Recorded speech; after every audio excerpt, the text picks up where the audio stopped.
Hello everyone, welcome back to today's video. Be sure to like, share, and check out the author Kira as again they have some really good work. The link will be in the description down below. And with that, let's begin. Chapter 19. Deku. Aizawa wakes up first.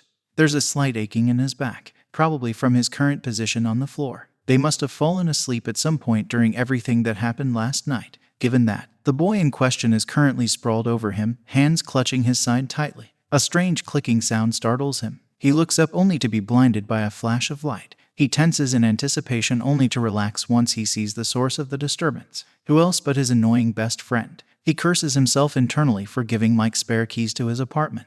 The voice hero has his phone clutched between his hands. A satisfied grin adorns his features as he scrolls through the pictures he just took. "What are you doing here?" Aizawa hisses in a low voice.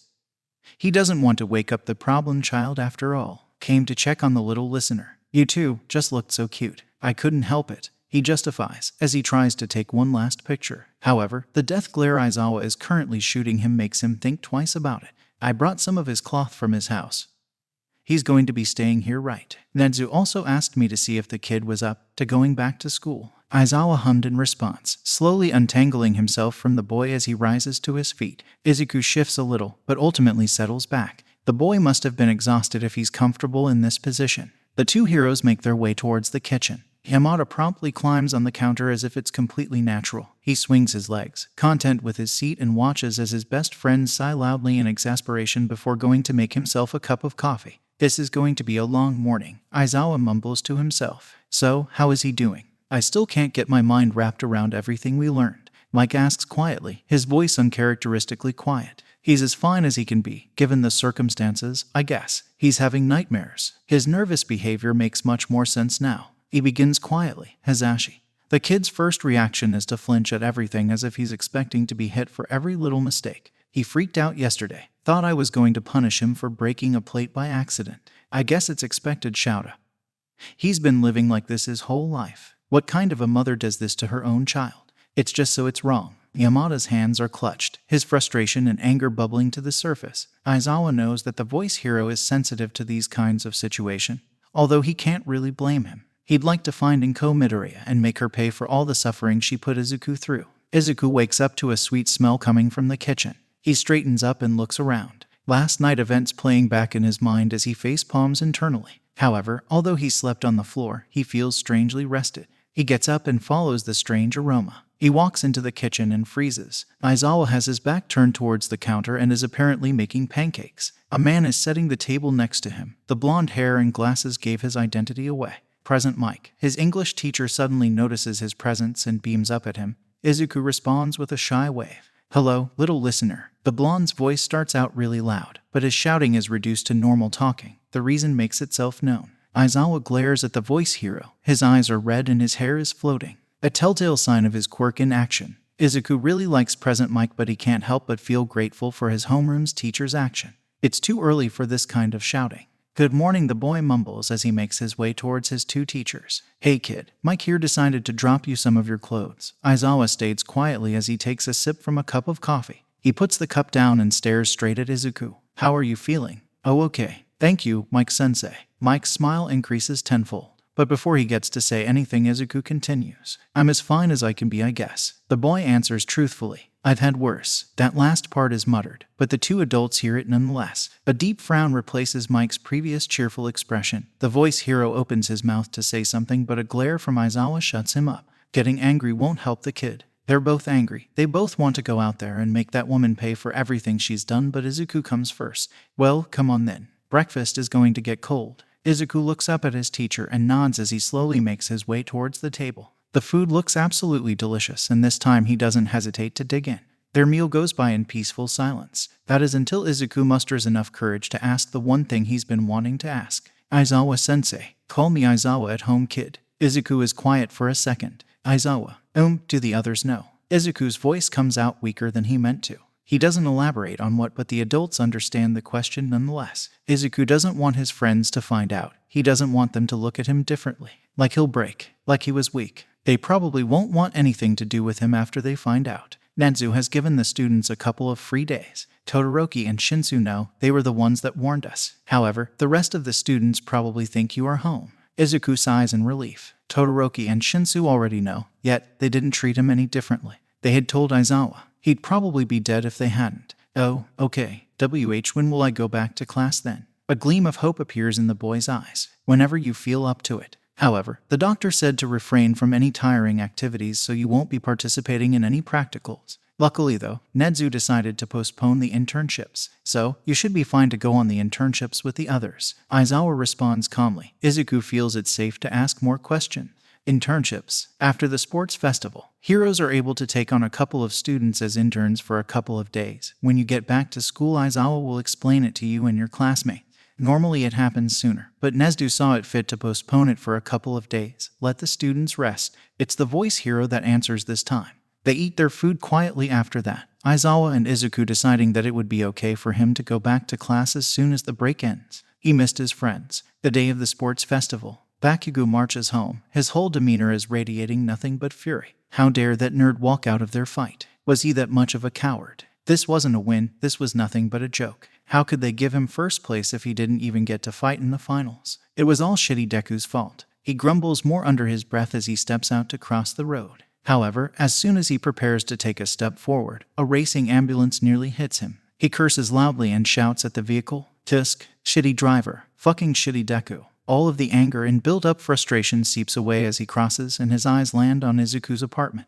Police cars are parked outside. The blaring siren of the ambulance sends red flags in his mind. Dread fills his stomach as he sees medics carting a figure away.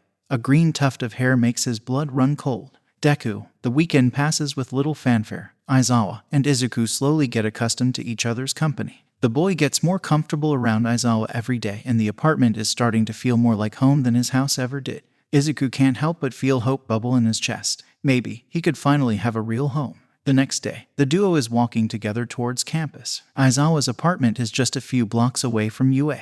Aizawa looks at his ward. Izuku still hasn't smiled. But he couldn't blame him. The boy has been through so much. A soft smile grazes his normally stoic features as he looks at the kid that has grown to be something akin of a son to him. The boy stands quietly next to him as they walk in tandem. The silence between them is peaceful, a blatant change from the originally awkward silence that was held between them at first. He vows he's going to try his best to make his problem child smile again. Soon enough, they are walking through the school gates. Luckily, Aizawa had thought to come extra early to avoid any reporters. They reach the building's hallway and each go their separate ways. Izuku to his classroom and Aizawa towards the teacher's break room to prepare for homeroom. Izuku walks into the classroom. He expects it to be empty, given how early they got here. However, what he doesn't expect to find is an exhausted-looking Bakugo. Deep bags adorn his face, a clear contrast against his pale skin. His shoulders are hunched and his posture slumped as he appears to be lost in thought. Izuku thinks he can get away with backing away. However, his hopes are shattered as crimson eyes land on him. Many emotions flit across the blonde's expression, too fast for Izuku to decipher. Kaken stands up abruptly, his movements stiff and alarming. He approaches Izuku, his steps harsh against the tiled floor. Izuku backs away slightly as his childhood bully marches towards him. He flinches when the boy raises his arm and places it on his shoulder, his eyes slamming shut automatically. After a second, when no pain seems to come, Izuku hesitantly opens his eyes. Catching what he doesn't get to finish his sentence before he finds himself crushed between Bakugo's arm. The boy holds onto him like a lifeline. Deku, you shitty nerd. What the fuck is wrong with you? I thought you were fucking dead. Bakugo's words come out as loud and harsh, but somehow Izuku sees the intention behind them. Izuku can only stand there speechless. Was Bakugo actually worried about him? I was walking home when I saw the police cars and you were being carted by the medics, and when I ran home, police officers were questioning my parents. Why didn't you tell me? All this time, your mom was hurting you. All those injuries you'd say you got by accident. The broken bones, the bruises. Why didn't you tell someone? This was the first time Izuku saw the blonde express an emotion other than anger. Was that worry and guilt he saw in those scorching red eyes? Kaken, do you think this is your fault? Why was the blonde feeling guilty now? After everything? Of course, it's my fault. I tormented you for years, bullying you every day, and I even told you to fucking kill yourself. I've been nothing but cruel to you for most of your life, and now I find out that even at home you were being abused. It's my fault you didn't tell anyone. I remember when you would come to school all bruised and banged up and I would hit you even more. Shit, Izuku, I'm sorry. All this time I thought you were looking down on me, always hiding something from me. I thought it was your quirk. How could I have not realized sooner? The blonde's words were getting louder and more frantic as he dissolved into a crying mess. Izuku stood there and watched, frozen as the walls his childhood friend had built up all those years crumble, leaving nothing but his most bare emotions in the open for all to see. Kaken, you didn't find out because I didn't want you to. I didn't want you to see me as even weaker than I was. You were right though. He laughs. It comes out as broken and filled with self-hatred. I'm just a useless, weak deku. Don't you dare say that. I was wrong, you hear me? You are not weak. You are the strongest person I know. Despite everything you went through, despite everything I put you through, you kept getting back up. You kept fighting and working to reach your dreams. You are not a useless deku. You said it yourself. You are the deku who can do it. Izuku looks up at his childhood friend through blurry eyes. Tears he didn't even realize shedding had started to fall down his cheeks like a river. He never thought he'd hear those words, let alone from Kaken. They stay like this, crying into each other's shoulders for a while. Izuku thinks that finally, they might get to be friends again. Soon enough the bell rings and the rest of the students trickle in. All of them seeing the duo. Worried glances exchanged as they see their bloodshot eyes. However, as soon as they realize the lack of animosity between the two, they seem to relax. Ida seems off, Izuku notes. He had expected him to be the first in class, but the boy had arrived nearly last, closely followed by Todoroki, who nods at Izuku as soon as he walks in. Izuku thinks he sees relief in the heterochromatic eyes of the fire and ice user. He needs to thank him later. Aizawa sighs as he walks away from the classroom door. He'd come to class to check on Izuku. What he wasn't expecting was to find his problem child in the middle of a confrontation with the class's one and only explosive teen. He'd known that the history between the two went way back, and the battle exercise only served to prove the animosity between the two, but he never thought it was this serious. At least they seemed to finally make up. He'd have to talk to Izuku later about the bullying. Even Bakugo needed to be set straight. He'd make sure to talk to Nenzu about therapy sessions for the both of them. Homeroom goes on without a hitch. Aizawa announces that they'll be picking out hero names, and soon enough most of the students have already decided. Midnight helps them pick it out though. Aizawa may be a great teacher, but this wasn't his strong suit. His own hero name was picked out by Present Mike when they were both first years. Uraraka decides to go with Uravity, the name, a mix between Uraraka and Zero Gravity, while Tsuyu decides to call herself Froppy. Many of his classmates have really interesting names. Hiroshima decides to go with Red Riot as an homage to Crimson Riot. Even Bakugo ends up with a decent name. Although it took many tries, his first choices being King Explosion Murder. He finally decides to go with Ground Zero. The only people left without hero names are Izuku, Ida, and Todoroki. Ida and Todoroki both decided to go with their first names. Both of them seem hesitant and thoughtful. The worry in Izuku's chest is increasing by the second because he's never seen Ida look so distraught. He wonders what happened to make the boy have that look in his eyes. He's cut off from his musing when Midnight calls for him to show the class his hero name. He walks up to the podium, hands sweating as he twiddles with his fingers in a nervous gesture. Finally, when he musters enough courage, he flips the white chalkboard to reveal his hero name. There, in black, slightly messy hiragana is written DEKU. Are you sure about this, Midoriya? Midnight asks carefully. She knows about his past. All the teachers have been informed. Knowing that this name used to be an insult doesn't dissuade her worries. His classmates all voice some kind of concern, but what he says next convinces them. I used to hate this name. It used to make me feel like I couldn't achieve anything, like my dreams were unattainable. Yet, someone made me see it in a different light. He looks at Uraraka briefly and then at Kaken.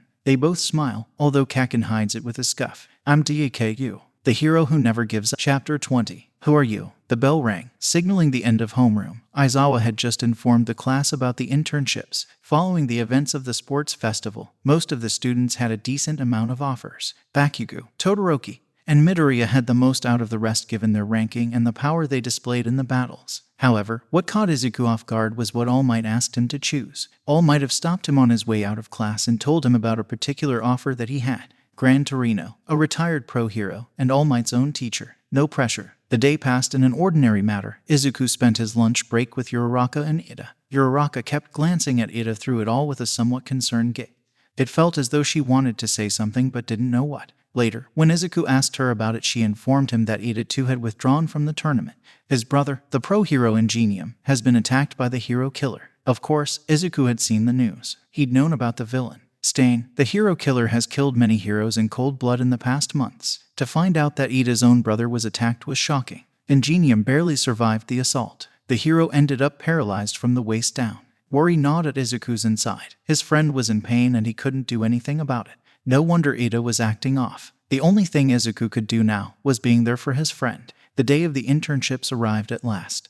and Aizawa took the Class 1 students to the train station to send them off. Remember not to put on your costumes unless you're accompanied by a hero, Aizawa told them. The man had made sure Izuku had everything he needed, also giving him his number in case he needed anything at all. Call me anytime you need, kid, okay? Even if it's just a talk, and if you feel like it's too much, call me and I'll come to pick you up. Aizawa had urged back at the apartment. His eyes held a seriousness that made Izuku tear up. Yes, sir, chimed Mina happily. She looked way too excited about all this. Well, I'll leave you to it, then, Aizawa said, already turning and heading off. Good luck. Izuku took in a deep breath, then let it out. He'd be meeting Gran Torino today. And to say he was nervous ... well, it's an understatement. He was both nervous and excited in a terrifying sense, mainly because he was about to meet the man that trained his idol. The man that trained the symbol of peace. The students waved at each other goodbye and soon enough set off to catch their train. Todoroki was already on the other side of the station, preparing to board. He met eyes with Izuku and nodded. Izuku responded with a shy wave. Todoroki had yet to talk to him about, well, everything. However, he seemed content with just knowing that he was okay. Todoroki boarded his train, and Izuku spun around once again, ready to set off. And then Ida walked past him, head down, shoulders hunched. Izuku paused, just for a moment.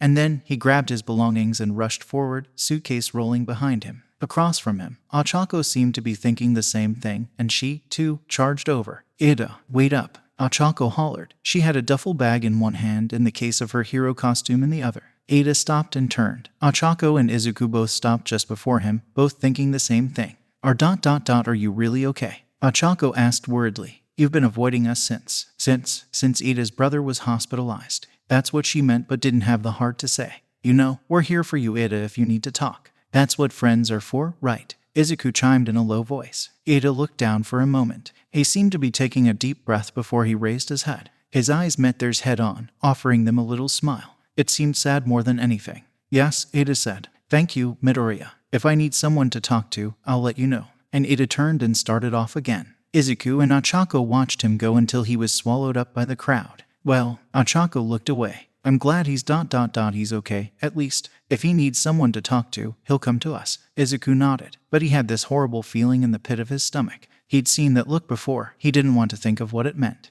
Izuku looked down at the slip of paper he held between his fingers. This was supposed to be the right place. The building in front of him appeared to be old and run down.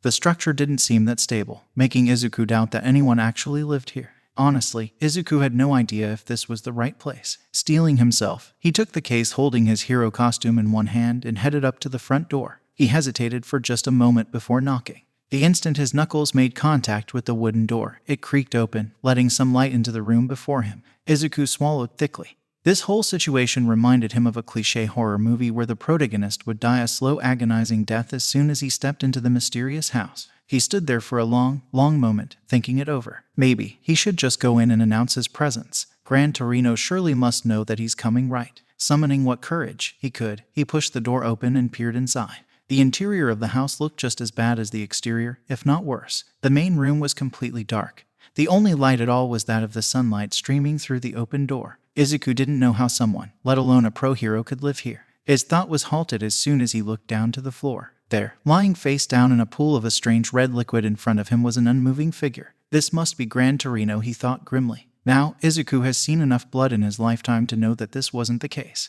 The liquid seemed thick and the smell was that ketchup. He crouched down in front of the figure and slowly pocked the man's cheek. You know that won't work, right? At least make it more convincing next time, Izuku said while giving his best Aizawa impression. If his teacher was here, he'd be proud of the way Izuku's voice came out as monotone and uncaring. The man on the floor huffed and got up, his features twisted in slight disappointment but overall fascination. I'm impressed, kid. You managed to see right through my prank. Although, I was looking forward to seeing you jump or something. Shame. He muttered that last part as he cleaned the ketchup from the floor. Suddenly, Gran Torino seemed to freeze in place, his eyes ever so slowly going up to meet his. Wait, who are you? I'm Midoriya, Izuku from the hero course in UA. After a moment, Gran Torino still looked puzzled.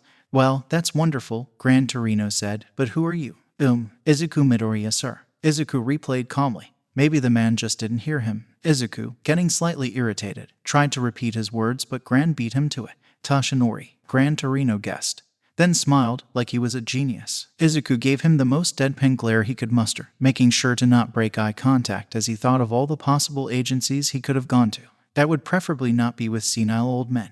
You already have decent control over one for all right. The man finally broke the silence. Maybe he'd realized that whatever he was up to wasn't going to affect the boy. His statement, however, piqued Izuku's interest. Gran Torino wasn't looking at him anymore, but rather at the silver briefcase containing Izuku's hero costume. Get suited up, Gran Torino told him. I want to see how well you can handle your power so we know what we will have to work on. Izuku blinked. The man in front of him went from incoherent old man to serious mentor in second. The change of behavior gave him whiplash. Sorry, but who are you again? Or not? Izuku was about to say something, but suddenly, Gran Torino kicked off the ground, shot forward, and embedded his feet in the wall over the door. Izuku actually stumbled backward in shock, not expecting it. Wah! Gran Torino grinned at him. Almost wickedly, he leaped off the wall and hit the ground just in front of the door. He straightened up, met eyes with Izuku, and smirked. Fire up one for all, Gran Torino said, and fight me. Izuku's eyes widened, and then, recovering from his initial shock, he nodded. Gran Torino gave him some time to put on his costume, which had been long since repaired since the incident at the USJ. The support department had done wonders with his upgrades. He would have to thank Hatsune. The girl left a small note explaining the updates and such. He finished putting on his gear and got up to join Gran Torino in the living room. I'm ready. Let's do this. He did not have this. Gran Torino had literally wiped the floor with him. He'd barely seen him coming. The man moved in an unnaturally fast speed. 1 second, he was preparing to dodge an attack. The next, he was sprawled face first on the floor, breathing heavily as he tried to regain some semblance of awareness. You got a good grasp of your power, kid. However, we need to work on your reflexes and your fighting style. It's already well developed, but we need to work harder for you to be able to handle the real world. Izuku nodded his head as he slowly got up. His eyes shone with renowned determination as he prepared himself mentally for the rest of the training. Torino spent the rest of the weekend training Midoriya. They went through many fighting techniques. Izuku's whole body ached with the strain of the past few days of training. At the end of each day, he'd feel like he was hit by a truck. However, with the strain came the satisfaction of actually doing something productive. A welcome distraction from the thoughts that constantly plagued his mind.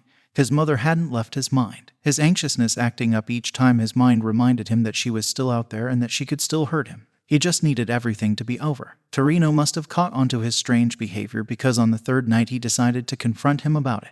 They were just finished with some light sparring. Izuku was getting closer each time to beating the older hero. However, each time he'd get close to landing a hit or completing one of his plans, he'd lose focus and end up right back where they started. At around 4 in the evening, Torino called for a break. He pulled up 2 chairs at the dinner table, gesturing for the teen to take up one of them. With some hesitation, Izuku complied. Up until now, the two hadn't had a proper conversation outside of their training discussion and some pleasantries. So, to be called to sit down and to actually talk was strange, to say the least. You've been distracted, boy. Now, All Might has informed me of your past. Izuku's breath hitched. Did All Might tell him about his mom? I know you've gone through a lot, kid. The things you've experienced are hard to forget. You won't actually. They will always be there, the memories and the hardships. However, you're tough, kid. You've survived hell and I can see that you're going to be a great hero. Did Torino really mean that? But you've got to get out of your own head, boy. Distractions will only get you killed. Villains will take advantage of your weakness. They're going to take that second of hesitation and use it against you.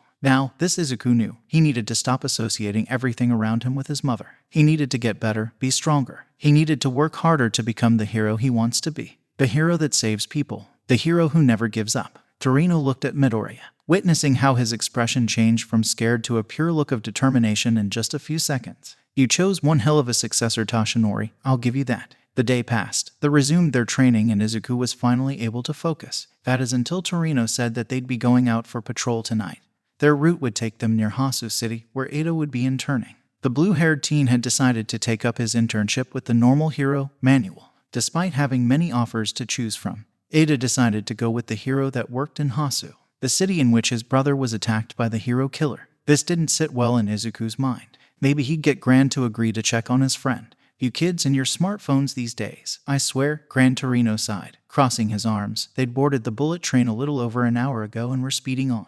It was dark now, the lights of the city passing by outside the windows. Izuku didn't respond, choosing to refresh his messenger once more. He'd sent Ida a message, informing him that he'd be nearby and asking if everything was okay with the taller boy. The boy still hasn't responded. Worry gnawed at Izuku's insides. He hoped his friend was okay. He was about to text him again when the train jerked to a screeching halt. Izuku found himself being nearly thrown out of his seat.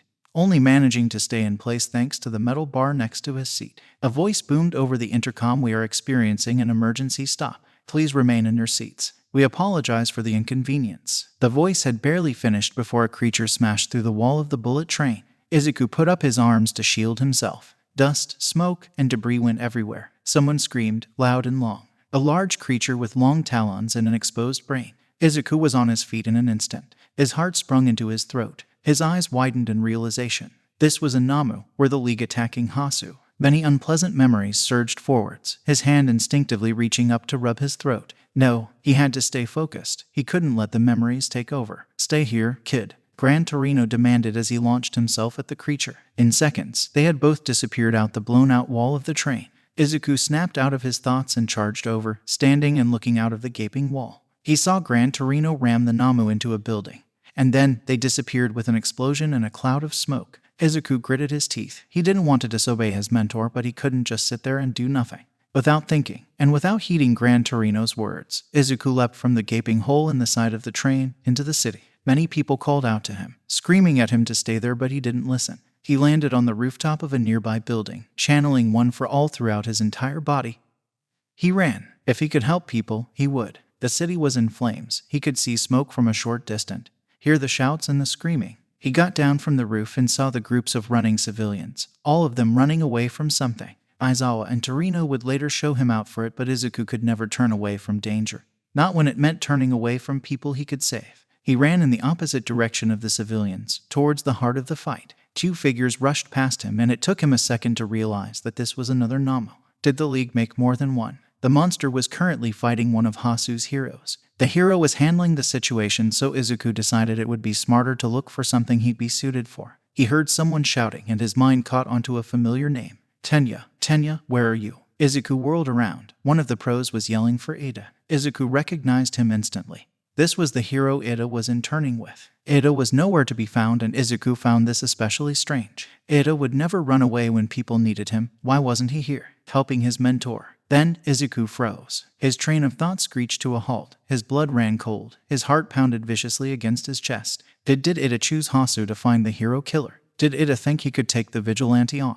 Avenge his brother? How could he be so stupid? How could he have not seen the signs? Ida has been closed off for some time now. That look in his eyes that day, that look wasn't sadness as Izuku initially thought it was. It was a look he'd seen on his mother feature countless times. Izuku thought it was sadness, but no. It was a look of pure anger, a look that demanded revenge. He spun around and charged in the opposite direction. One for all burned through his veins as he hoped he'd find Ida before his friend did something he'd later regret. From what he'd seen in the news, the hero killer's victims were all found in secluded alleys. Maybe that's where he'd look first. He needed to find Ida. He needed to make sure he was okay. That thought burned through him as he ran faster and faster. His blood went cold when he heard something from the alley in front of him, a low voice, threatening and imposing. He turned the corner. There, on the ground, in a pool of his own blood was Ida. The hero killer was standing over him, sword raised in the air ready to strike the teen. His legs moved before his mind could catch up. His only need at the moment was the need to act, to save. He charged forwards, feet kicking off the ground as he leaped at the vigilante. At that moment, Izuku didn't care if what he was doing was reckless. The only thing on his mind right now was his friend. He knew winning this on his own would be impossible. The hero killer had killed pro heroes, with more power and experience than some first-year student.